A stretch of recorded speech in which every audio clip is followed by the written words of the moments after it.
కోడి వచ్చినటువంటి దేవుని బిడ్డలారా, మీ అందరికి నా వందనాలు.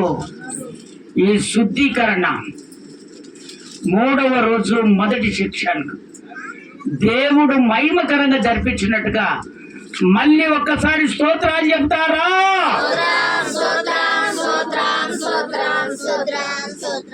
ఆమేన్. దేవుని వాక్యము,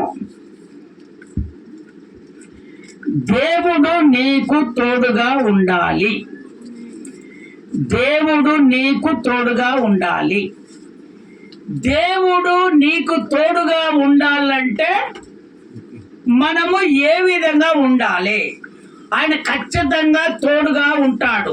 ఎవరు? దేవుడు. కానీ మనం ఏ విధంగా ఉంటే దేవుడు మనకు తోడుగా ఉంటాడు? కొన్ని మాటలు ఈ శుద్ధీకరణలో దేవుడు మనతో మాట్లాడుతున్నాడు. అపోస్తుల కార్యము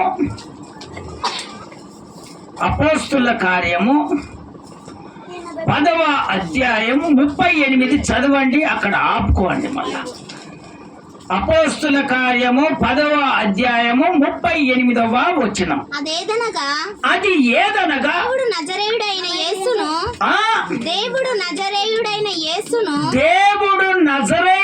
యేసును పరిశుద్ధాత్మతోను శక్తితోను అభిషేకించెను. దేవుడు ఆయనకు తోడై ఉండెను గనుక ఆయన మేలు చేయుచు అపవాది చేత పీడింపబడిన వారందరినీ స్వస్థపరచుచు సంచరించుచుండెను. స్తోత్రం చెప్తారా? ఒకసారి గట్టిగా, ఇంకొకసారి గట్టిగా చెప్తారా? దేవుని బిడ్డలారా, దేవుడు మనకు తోడుగా ఉండాలి. ఇప్పుడు యేసయ్య నేను దేవుని కాదని మానవుని రూపకంగా మన దగ్గరికి వచ్చాడు. బాగా వినండి దేవుని వాక్యాన్ని. మన దగ్గరికి వచ్చి ఆయన తోడు లేకపోతే ఎక్కడికి వెళ్ళట్లేదు. ఆయన తోడు ఉంటేనే ఏ కార్యమైనా జరిపించడానికి సిద్ధంగా ఉన్నాడు. అందుకనే దేవుని బిడ్డలారా, ఈ తోడు మనకు కావాలంటే మొట్టమొదట మనలో ఏముండాలో తెలుసా? పరిశుద్ధాత్మ. కొట్ట ఒకసారి చప్పట్లు. పరిశుద్ధాత్మ నీలో ఉంటే దేవుని తోడు నీ వెంటనే వస్తుంది. ఎక్కడ నువ్వు నిలబడితే అక్కడ దేవుడు నీలో ఉంటాడు. పరిశుద్ధాత్ముడు నీలో ఉంటే ఆ కార్యాలన్నీ దేవుడే జరిపిస్తాడంతే. కుమారుడికి దేవుడు తోడుగా ఉన్నాడంటే కారణం ఏందో తెలుసా? ఆయన యథార్థంగా ఉన్నాడు. దేవుని ఎప్పుడు వదిలిపెట్టకుండా ఆయనతోటే ఉన్నాడు కనుక ఈ భూమి మీద సూచక క్రియలు, అద్భుతాలు, అనేకమైనటువంటి కార్యాలు జరుగుతున్నాయంటే మనిషి స్వశక్తితో కాదు, జరగదు. మనిషి బలముతో ఏది జరగదు. దేవుని ఆత్మ ద్వారానే ఈ కార్యాలు జరుగుతాయి. సూచక క్రియలు, అద్భుతాలు జరగాలంటే కారణం ఏంటో తెలుసా? నీలో పరిశుద్ధాత్ముడు నీలో ఉండాలి. మరి కొంతమంది పరిశుద్ధాత్మను పొందుకోవట్లేదు. కొంతమంది లోపల శక్తి పొందుకొని అట్నే ఉంటున్నారు. లేదు, దేవుడు నీలో నుండి బయటికి రావాలి. నువ్వు ఆనందించాలి, నాట్యమాడాలి ఆత్మ ద్వారా. తెలియని వాళ్ళు ఏమంటారో తెలుసా? తెలియని వాళ్ళు అయ్యో వాళ్ళు చప్పట్లు కొడతారు, లొల్లి అనుకుంటారు. వాళ్ళకి తెలియదు కదా, వాక్యాలు తెలియదు. వాక్యం వింటున్నటువంటి నీవు, సత్యములో నడుస్తున్నటువంటి నీవు, నీలో ఉన్న పరిశుద్ధాత్ముడు నిన్ను ఆనందింపజేయాలి. ఒక దగ్గర నువ్వు ఉండకూడదు. నీవంట కలత చెందాలంట ఆత్మ చేత నింపబడినప్పుడు. నువ్వు ఉన్న చోటే కాదు, నీ చోటు చలనము జరగాలంట. అది నీలో పరిపూర్ణమైనటువంటి ఆత్మ. స్తోత్రం చెప్తారా ఒకసారి గట్టిగా? ఇంకొకసారి గట్టిగా చెప్తారా? ఉన్న కాడిని కొట్టుకొని ఉండటం కాదు. పరిశుద్ధాత్మ నీ మీదకి వచ్చినప్పుడు నీ స్థలాన్ని నీకు తెలియదు, నీ స్థలం నీకు తెలియదు, నువ్వు ఎక్కడ ఆనందిస్తావో నీకు తెలియదు. అందుకనే నీవు ఉన్న పట్ల ఒక కలత చెందాలి. నీ నీ నీ స్థలము మారిపోవాలి. అప్పుడు దేవుని ఆత్మ నీలోనికి దిగినట్టు. స్తోత్రం చెప్తారా ఒకసారి గట్టిగా? ఆయన ఎక్కడికి వెళ్ళినా, ఈ భూమి మీద ఎక్కడికి వెళ్ళినా కూడా సూచక క్రియలు అద్భుతాలు జరుగుతున్నాయంటే కారణం ఏందో తెలుసా? పరిశుద్ధాత్మని నింపదల కలిగి ఉన్నాడు. ఎవరు? యేసు ప్రభే కుమారుని పంపించాడు. కుమారుని పోలిక చొప్పున మన దగ్గరికి పంపించాడు యేసు ప్రభు. ఆయన దేవుడు, ఆయన పరిశుద్ధాత్ముడు. తండ్రి ఆయనే, కుమారుడు ఆయనే, పరిశుద్ధాత్మ త్రిత్వము కలిగినటువంటి దేవుడు మన ప్రభువైన యేసు. హల్లెలూయా చెప్తా ఒకసారి గట్టిగా? ఇంకొకసారి గట్టిగా చెప్తారా? అందుకనే దేవుని బిడ్డరా, నీవు ఒంటరిగా వెళ్ళినప్పుడు, నీకు బాధ వచ్చినప్పుడు, నీ సమస్య తీరినప్పుడు, నీవు పరిశుద్ధాత్ముడు నీలో ఉంటే ఆ కార్యాలను దేవుడు ఖచ్చితంగా జరిపిస్తాడు. స్తోత్రం చెప్తారా ఒకసారి గట్టిగా? ఇంకొకసారి గట్టిగా చెప్తారా? ఒకవేళ అయ్యా నా కార్యాలు జరుగుతలే, అయ్యా నా అప్పులు తీరిపోవట్లేవయ్యా, నేను బాధలో ఉన్నానని నువ్వు అనుకుంటున్నావేమో. లేదు, ఆయన తోడు నీకు ఉండాలి. నువ్వు శ్రమ పడకుండానే అన్ని దేవుడు చేస్తాడు. స్తోత్రం చెప్తారా ఒకసారి గట్టిగా? నీవు ఈరోజు దేవుడి దగ్గర తీర్మానం చేసుకునేది ఏందో తెలుసా? అయ్యా నేను 2025 సంవత్సరంలో అడుగు పెట్టబోతున్నాను. నీ బలమైనటువంటి అభిషేకం నా మీదకి దిగాలి. నీ ఆత్మ చేత పరవశించిపోవాలి అని ఒక దేవుని దగ్గర కన్నీరు కార్చి ఆ వరాన్ని నువ్వు పొందుకోయిగా నీ జీవితమే మారిపోతుంది. ఇక స్తోత్రం చెప్తారా ఒకసారి గట్టిగా? దేవుడు తోడుగా ఉంటేనే అద్భుతాలు జరిగాయి. మరి దేవుడు తోడుగా లేకపోతే నీకు అద్భుతాలు ఎట్ట జరుగుతాయి? నీ అనారోగ్యం ఎట్టబోతుంది, నీకు విడుదల ఎట్ట కలుగుతుంది? ఆయన తోడు నీకు కావాలంటే ఏం కావాలి మనకు? పరిశుద్ధాత్ముడు మనలోనికి రావాలి. అమ్మ ఇంతసేపు అయిందా ప్రార్థన? ఆకలి వచ్చింది కదా అనేవాళ్ళు ఒకసారి చేతులు ఎత్తుతారా నాన్న? ఇది ఆకలి చంపుకునే ప్రార్థన మనది. అలాంటి వాళ్ళైతేనే దేవుని మందిరానికి రావాలి. ఆకలిని చంపుకునే ప్రార్థన మనది. మొట్టమొదట దేవుడు, తర్వాత నీ ఆకలి, తర్వాత నీ పనులు. స్తోత్రం చెప్తారా ఒకసారి గట్టిగా? చదువు నాన్న. కింది వచనంలో 39వ వచనం చదువు నాన్న. 39వ వచనం చదువు. ఆయన యూదుల దేశమందును యెరూషలేమునందు చేసిన వాటికన్నిటికిని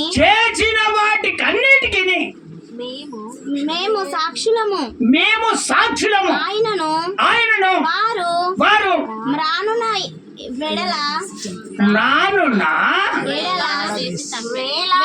రానున్న ఏలాడదీసి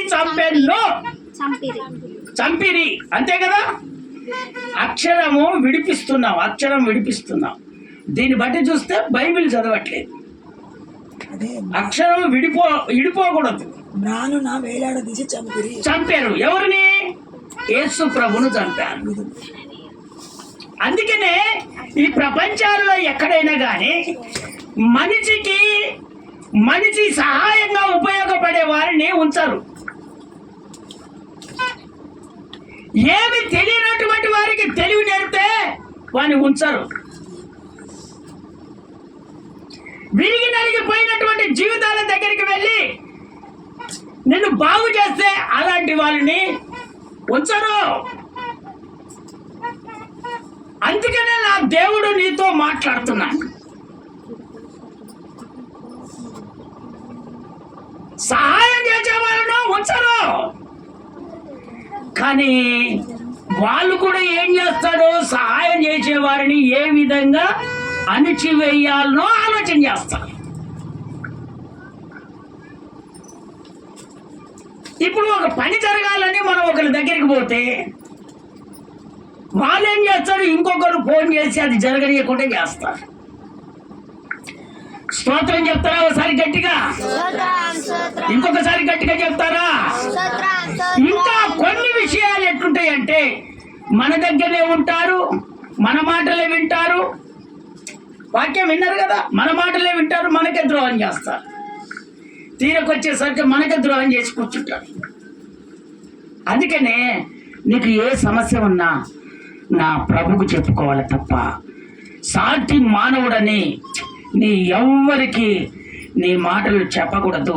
కన్నీరు కార్చి నా ప్రభుకు చెప్పుకో. ఈ రోజు నుంచి నువ్వు కొత్త సంవత్సరంలో అడుగు పెట్టబోతున్నావు. దేవుని బిడ్డలారా, నా దేవుడు నీతో చెప్తున్నాడు, ఇక నుంచి వాళ్ళతో వీళ్ళతో నువ్వు ఇదిగో చెప్పి నీ జీవితాన్ని ఖరాబు చేసుకున్నావే, కానీ నా దేవుడు చెప్తున్నాడు నువ్వు ఎవ్వరికి చెప్పకుండా ఇక దేవునితో నువ్వు ఉండు. వాళ్ళకన్నా ముందుగాట్లే నా దేవుడు నీ కార్యాన్ని చేస్తాడు. స్తోత్రం చెప్తారా ఒకసారి గట్టిగా? ఇంకొకసారి గట్టిగా చెప్తారా? చదవండి, దేవుని వాక్యంలోనికి వెళ్దాం. మొట్టమొదటి ఏంది మనము అమ్మా పరిశుద్ధాత్మ శక్తిని పొందుకోవాలి, అంతేనా? ఆ పరిశుద్ధాత్మను మనం ఏం చేయాలి? వెతకాలి. అప్పుడు వెతికితే పరిశుద్ధాత్మ మన మీదకి దిగి వస్తుంది. ఆ నిర్గమ కాండము 33వ వచనం 15వ వచనం ఒకసారి చదివి వినిపిస్తారా నాన్న? 15వ వచనం ఒకసారి చదివి వినిపిస్తారా? మోషే అట్నే పెట్టుకొని ఉండాలి. మళ్ళా మోసే నీ సన్నిధి రాని ఎడల ఇక్కడ నుండి మమ్మును తోడుకొని పోకుము అన్నదా పొమ్మన్నదా? తోడుకొని పోకుము. నా ఎడలను ఈ ప్రజల ఎడలను నీకు కటాక్షము కలుగునని దేని వలన తెలియబడును నీవు మాతో వచ్చుట వలనే కదా. అట్లు మేము అనగా నేనును నీ ప్రజలను భూమి మీదనున్న సమస్త ప్రజలలో నుండి ప్రత్యేకింపబడుదుమని ఆయనతో చెప్పెను. స్తోత్రం చెప్తారా ఒకసారి గట్టిగా? రెండవదిగా ఏంటంటే ప్రత్యేకించబడాలి. మనం దేవుని బిడ్డలు ఎవరో, దేవుని బిడ్డలు కాని వారు ఎవరు, నామకార్థులు ఎవరో, నామకార్థం కానటువంటి వాళ్ళు భక్తులు ఎవరు. అయితే నా ప్రభు నీతో మాట్లాడుతున్నాడు, నీవు మాత్రము ప్రత్యేకంగా దేవుని కొరకు నువ్వు నిలబడితే వాళ్ళలో నుండి నా దేవుడు ఖచ్చితంగా నీకు తోడుగా ఉంటాడు. నీకే కాదు, సంఘములో ఉన్నటువంటి ప్రతి ఒక్కరికి దేవుడు తోడుగా ఉంటాడు.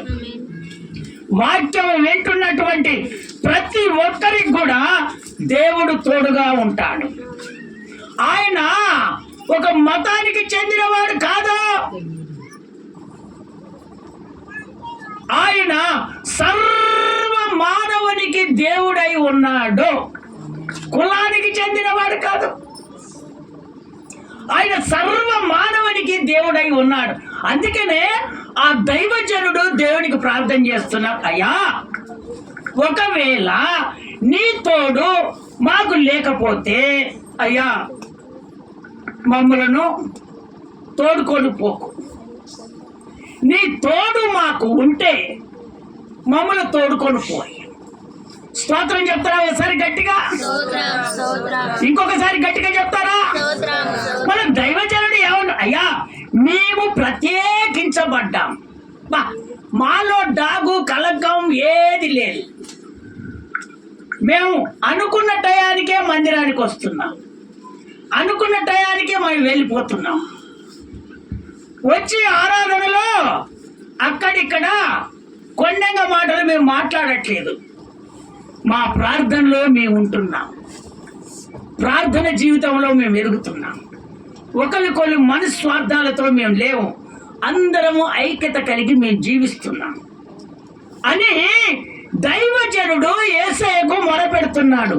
స్తోత్రం చెప్తారా? ఒకసారి గట్టిగా, ఇంకొకసారి గట్టిగా చెప్తారా? మన భక్తులు ఎప్పుడు వస్తారంటే 12 గంటలకు వస్తారు. ఇంట్లో పని మొత్తం అయిపోవాలి, నిన్న కూలికి పోవాలి, మొన్న కూలికి పోవాలి. ఏందయ్యా పనికి రాలేదా, ప్రార్థనకి రాలేదంటే, అయ్యా లేక లేక ఇవాళనే పని దొరికిందయ్యా, ఇవాళనే దొరికిందయ్యా, లేక లేక ఇవాళనే దొరికింది. దేవుడు పరీక్షిస్తాడని ఇప్పటి నుంచి కాదు, నేను స్థాపన పట్టిన కానించి చెప్తూనే ఉన్నా.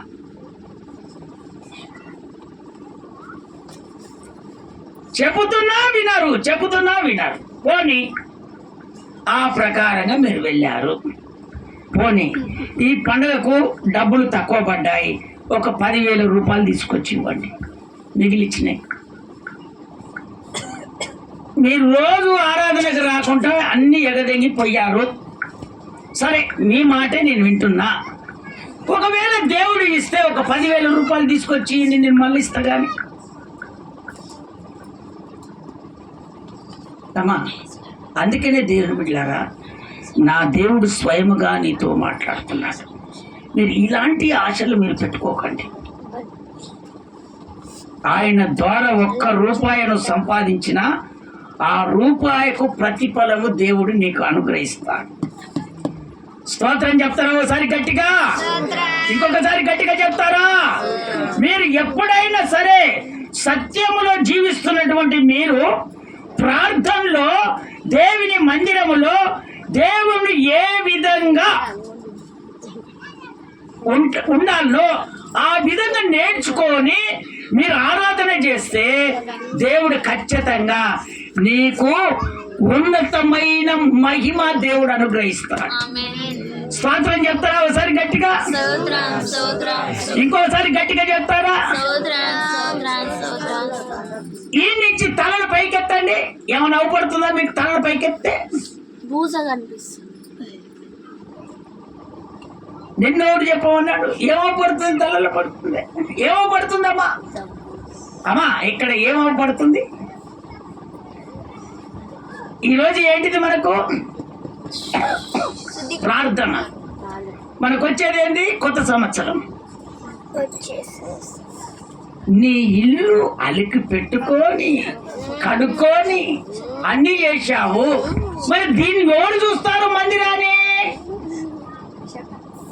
చెప్పండి. నేను కాబట్టి సరిపోయింది. అదే దైవజనుడు వచ్చి వాక్యం చెప్తే, దేవుని బిడ్డలారా, ఒక్కసారన్నా మీ మనోనేత్రాలు ఇంకా తెరవబడవా? మీ జీవితాలు ఇంకా మార్చబడవా? ఇంకా అవనమ్మకమైన భక్తి చేస్తున్నారా? ఇంకా ఒకరికొకరు స్వార్థపరులుగా నిలబడిపోతున్నారా? మీ జీవితంలో ఇంకా కూడా మార్పు రాదా? ఎప్పుడు వస్తుంది ఇక మార్పు? నువ్వు మొట్టమొదట దేవుని చూసుకుంటావా, నీ ఇల్లు చూసుకుంటావా? దేవుడు ఏం చెప్పాడు? మొట్టమొదట నన్ను చూసుకో. నువ్వు మొట్టమొదట ఎవరికి ప్రార్థన చేస్తున్నావు? అమ్మా, ఎవరికి ప్రార్థన చేస్తున్నావు మొట్టమొదట? మరి దేవుని మందిరానికి నువ్వు పరిచర్య చేయకపోతే నీ ప్రార్థన దేవుడు వింటాడా? అందుకని ఈరోజు శుద్ధీకరణ కాబట్టి దేవుడు మీతో మాట్లాడుతున్నాడు. జాగ్రత్తగా దేవుని వాక్యం విన్నటువంటి దేవుని బిడ్డలారా, మీరు ఇక నుంచి పరిచర్య విషయంలో మీరు తోడుగా ఉండండి, మీరు ఆశీర్వదించబడతారు. స్తోత్రం చెప్తారా? ఒకసారి గట్టిగా, ఇంకొకసారి గట్టిగా చెప్తారా? నేను దేవుని మందిరానికి అన్ని ఇస్తున్నాను, అన్ని చేస్తున్నానని ఈ విధంగా ఉంటే నువ్వు ఆశీర్వాదాన్ని కోల్పోతావు. నీకు దేవుడు ఎంత ఇచ్చినా కూడా దేవుని పరిచర్యలో చురుకుగా ఉంటే దేవుడు నిన్ను ఉన్నతమైన స్థానం మీద దేవుడు కూర్చొని పెడతాడు. స్తోత్రం చెప్తారా ఒకసారి గట్టిగా? ఇంకొకసారి గట్టిగా చెప్తారా? అందుకనే అక్కడ 16 వచనం చదువున్నాను. 17 కాగా 17 కాదు 16 చదివినావా? చదివినా. ప్రత్యేక చాలుగా చాలా టైం పడుతుంది ఇక అవన్నీ వివరించాలంటే. అందుకనే దేవుని బిడ్డలారా, మనం ఇక్కడి నుంచి ప్రత్యేకంగా ఉంటేనే దేవుని తోడు మనకు ఉంటుంది. అనుకున్న కార్యాలు మనకు దేవుడు చేస్తాడు. ఆయన అంటున్నాడు, నేను మీకు తోడుగా ఉంటాను, మీకు జరగని కార్యాన్ని నేను జరిపిస్తాను. కానీ మీరు ప్రత్యేకంగా ఉండాలని దేవుడు రెండోగా మాట్లాడుతున్నాడు. మొట్టమొదటి మాట్లాడింది ఏంటి వినరే? మొట్టమొదటి ఏం మాట్లాడాడు? పరిశుద్ధాత్మ. లేఖనాన్ని మీరు గమనించండి. మొట్టమొదటి ఏమన్నాడు? రెండవదిగా ఏమన్నాడు? ప్రత్యేకపరచుకోవాలి. మీరు ప్రత్యేకంగా ఉండాలి, నామకార్థుల స్థితిలో ఉండొద్దు. విన్నారా? అన్యజనుల మాదిరిగా మీరు ఉండొద్దు. మీరు దేవునికి ఒక ప్రత్యేకింపగా పడినట్టుగా మీరు ఉంటే ఆయన తోడు మీకు ఉంటుంది. స్తోత్రం చెప్తారా ఒకసారి గట్టిగా? ఇంకొకసారి గట్టిగా చెప్తారా? అప్పుడంట ఆయన నిన్ను చేతిలో కప్పుకుంటాడట. ఎవరు? నా దేవుడు నిన్ను చేతిలో కప్పుకుంటే ఇక నీకు ఏం కొదవ ఉంటుందమ్మా, నీ కార్యం ఎందుకు జరగదమ్మా? నా ప్రభు అంటున్నాడు, నా చేతిలో నిన్ను కప్పుకుంటాను. చదువు, ఆ మాట చదువు. నిర్గమకాండం 33వ అధ్యాయం 21వ వచనం. మరియు యెహోవా ఇదిగో నా సమీపమున ఒక స్థలమున్నది. నీవు ఆ బండ మీద నువ్వు నిలవడు. ఆ కిటికలు నా మహిమ నిన్ను దాటి వెళ్ళుచుండగా బండ సందుల్లో నిన్ను ఉంచి నిన్ను దాటి వెళ్ళు వరకు నా చేతితో నిన్ను కప్పెదను. స్తోత్రం చెప్తారా ఒకసారి గట్టిగా? దేవుడు ఆయన చేతులతో నిన్ను కప్పుకుంటాడు. నీకేం కార్యం జరగదు. అంత వివరంగా దేవుడు నీతో మాట్లాడుతున్నాడు. ఆయన అనుకున్న స్థలములో నువ్వు నిలబడితే, ఆయన చెప్పినట్టుగా నువ్వు వింటే, ఆ ప్రకారంగా నువ్వు నడుచుకుంటే, ఆ పద్ధతిని నువ్వు అవలంబించుకుంటే, నా దేవుడు నీకు ఏది రాకుండా ఆయన మహిమ చోత నిన్ను కప్పుతాడు. నేను ఏది అంటనీయడు. ఆయన ఏది రానియాడు, ఏది అంటనీయడు. ఆ విధంగా మీరు నిలబడాలని నా దేవుడు ఈ రోజు నిన్ను కోరుకుంటున్నాడు. స్తోత్రం చెప్తారా ఒకసారి గట్టిగా? మూడవదిగా ఏమన్నాడు దేవుడు? ఆయన చేతుల ద్వారా నిన్ను కప్పుకుంటాడు. చదువు నాన్న ఇంకొక మాట.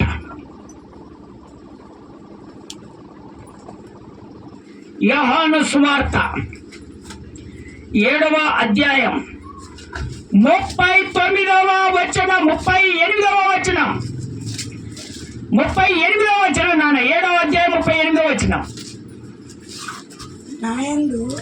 నాయందు విశ్వాసముంచు వాడెవడు లేఖనము చెప్పినట్టు వాణ్ణి కడుపులో నుండి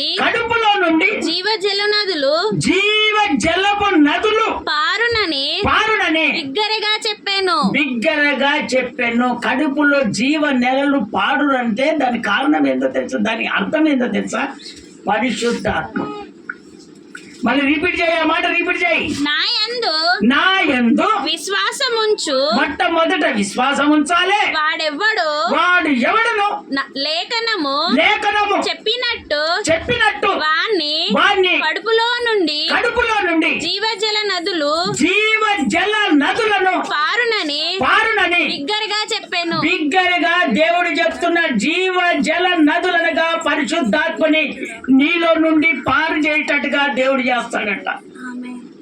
ఆయన ప్రకారంగా నడుచుకుంటే, ఆయన పద్ధతిని అవలంబిస్తే, ఆయన ఏది చెప్పితే ఆ ప్రకారం నువ్వు నడుచుకుంటే పరిశుద్ధాత్మ నీలో నుండి బయలుదేరి సంఘములో ఉన్నటువంటి వారికి అందరికీ తాకుతుందట. ఆమేన్. స్తోత్రం చెప్తారా ఒకసారి గట్టిగా? స్తోత్రం, స్తోత్రం. జీవ జలము నీ దగ్గరికి వచ్చి అవి పాయలుగా సంఘములో ఉన్నందరికీ ఆ ఆత్మ అంటించేస్తారు. స్తోత్రం చెప్తారా ఒకసారి గట్టిగా? స్తోత్రం, స్తోత్రం. ఇంకొకసారి గట్టిగా చెప్తారా? స్తోత్రం. సామెతల పుస్తకం 3వ అధ్యాయం 32వ వచనం.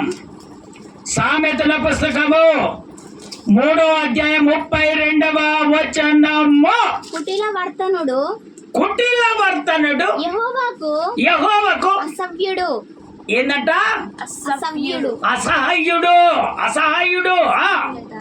యథార్థవంతులకు ఆయన తోడుగా ఉంటాడు. యథార్థవంతులకు ఆయన తోడుగా ఉంటాడు. కుటీలమైనటువంటి వాళ్ళు ఏంటంటే వాళ్ళ మనసు మంచిది కాదమ్మా, ఉన్నోళ్ళని జడగొడతా ఉంటారు. అసలు ఆ దేవునికి అది అన్ని తెలిసే ఉంటాయి. వీడు ఒక దగ్గర ఒక ఆలోచనతో ఉన్నాడు, వాని జీవితం అంతా వాడి ఆలోచనతోటే బ్రతుకుతా ఉంటారు. అందుకనే నా దేవుడు చెప్తున్నాడు, ఆ కుటిలవాని మాదిరిగా మీరు ఉండకుండా మీరు యథార్థంగా ఉండండి, నాకు ఇష్టమైనటువంటి వాళ్ళని దేవుడు చెప్తున్నాడు. స్తోత్రం చెప్తారా ఒకసారి గట్టిగా? ఇంకొకసారి గట్టిగా చెప్తావా? యథార్థవంతులకు ఆయన తోడుగా ఉంటాడు. నువ్వు యథార్థంగా ఉండు, ఆయన తోడు నీకుంటది. నీకు జరగాల్సింది ఏందో నా దేవుడు ఖచ్చితంగా జరిపిస్తాడు. యథార్థత పోతే మాత్రము నా దేవుడు నీ కార్యం చేయడు. యథార్థంగా ఉంటే నా దేవుడు ఖచ్చితంగా కార్యం చేస్తాడు. అందుకనే ఈ 2024 జనవరి నుంచి ఇప్పటి వరకు దేవుని దగ్గర యథార్థంగా ఉంటానని నువ్వు అనుకున్నటువంటి నీవు ఒకవేళ దేవునికి యథార్థంగా లేవేమో, నా దేవుడు ఈ రోజు నీతో మాట్లాడుతున్నాడు. ఇప్పుడు శుద్ధీకరించుకొని ఏదైతే దేవునికి వ్యతిరేకంగా చేశావో అది ఒప్పుకొని వదిలిపెడితే ఆయన తోడు ఈ 2025 సంవత్సరములో ఆయన తోడు కనుదృష్టి నీ మీద ఉన్నది. స్తోత్రం చెప్తారా ఒకసారి గట్టిగా? ఇంకొకసారి గట్టిగా చెప్తారా? ఒక్క మాట ఎహెజ్కేలు పుస్తకము 34వ అధ్యాయము 30వ వచనం. 34వ అధ్యాయం 30వ వచనము. అప్పుడు తమ దేవుడైన యెహోవాకు నేను తమకు తోడుగా ఉన్నానని ఇజ్రాయేలులైన తాము నా జనులై ఉన్నారని వారు తెలుసుకొందురు. ఇదే ప్రభువగు యెహోవా వాక్కు. ఇవన్నీ మనం తెలుసుకుంటే దేవుడు ఆయన తోడుగా ఉంటాడని దేవుడు చక్కగా మనతో మాట్లాడుతున్నాడు. అదే 34:31 చదువుతావా? నా గొర్రెలను నేను మేపుచున్న గొర్రెలకు మీరు మనుషులు నేను మీ దేవుడను ఇదే ప్రభువైన యెహోవా వాక్కు. స్తోత్రం చెప్తారా ఒకసారి గట్టిగా? దేవుడు గొర్రెలతో పోలుస్తా ఉన్నాడు. మీరు ఈ విధంగా యథార్థంగా ఉంటే దేవుడు చెప్తున్నటువంటి మాటలు అవి. మీకు అర్థమవుతుందా వాక్యము? ఈ విధంగా యథార్థంగా ఉంటే ఆ గొర్రెలు ఎవరంటే మీరే మనుషులు. సమస్తము నేను మిమ్మల్ని కాపాడుతాను, మీరు అనుకున్న కార్యాలు నేను చేస్తానని దేవుడు చక్కగా మాట్లాడుతూ ఉన్నాడు. ఇంకొక మాట 29వ వచనం చదువు. 34:29. మరియు వారు ఇక దేశములో కరువు కలిగి నశించిపోకుండాను అన్య జనుల వలన వారి కామము ప్రతిష్ఠించుకుందును వారి ప్రత్యేకికుల కొరకై ప్రత్యేకత కొరకై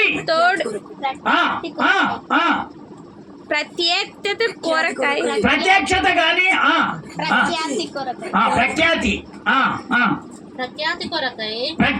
కొరకై తోట ఒకటి ఏర్పరిచెదను. వీళ్ళంతా ఎప్పుడైపోతుందో అనే ఆలోచనే ఉన్నది తప్ప దేవుని వాక్యము వినట్లేదు. ఈ అమూల్యమైనటువంటి మాటలు నా దేవుడు పక్కకు జరిగాడా మీ ఆశీర్వాదం అంతా పోద్ది. మళ్ళా మీ చదువులు పోతాయి, మీ ఆశీర్వాదాలు పోతాయి, అన్నీ పోతాయి. దేవుడు చెప్తున్నాడు, బైబిల్ చదివేటప్పుడు తన ఆత్మీయ జీవితం బైబిల్లో పెట్టి ఆత్మపూర్వకంగా ఎప్పుడైతే బైబిల్ చదువుతావో నా దేవుడు ఖచ్చితంగా ఆ వాక్యాన్ని ఏ విధంగా చదవాలో ఆ జ్ఞానాన్ని దేవుడు నీకు అనుగ్రహిస్తాడు. స్తోత్రం చెప్తారా ఒకసారి గట్టిగా? అదే 29 మళ్ళీ చదువు ఇప్పుడు. మరియు వారు ఇక దేశములో